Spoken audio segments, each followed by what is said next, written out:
Voilà. Le gabarit. Est-ce qu'il s'appelle B gabarit aussi chez vous? Il s'appelle comment? Ok. Il est sélectionné? D'accord. Vous allez dans le menu de la palette page. Option de gabarit.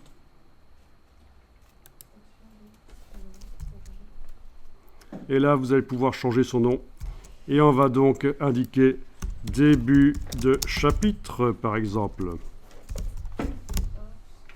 Voilà. La lettre qui est utilisée.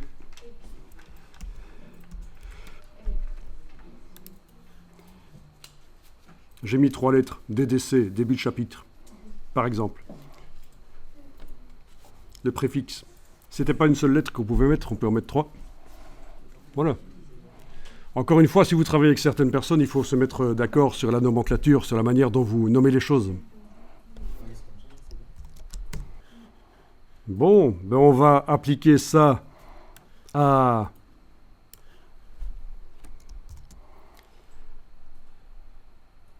On va l'appliquer à la page 3.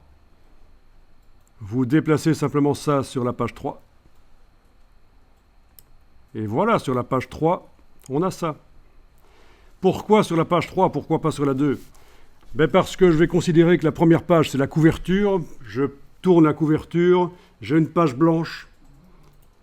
Je tourne, j'ai un début de chapitre.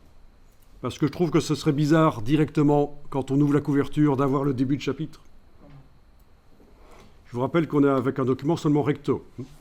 C'est plus simple, donc pas besoin de s'occuper de savoir si ça tombe en page de gauche ou de droite, le début de chapitre.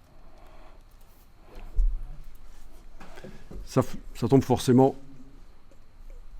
sur le côté imprimé des pages, dans ce cas-ci. C'est un document recto, il n'y a pas de recto verso, il n'y a plus page de gauche, page de droite avec la reliure au centre comme on avait tout à l'heure.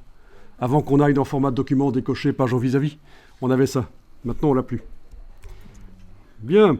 Alors, on va également, ce seront des petits chapitres, bien sûr. On va également mettre ça sur la page 7. Donc, vous prenez ça et vous le déplacez sur la page 7. Voilà.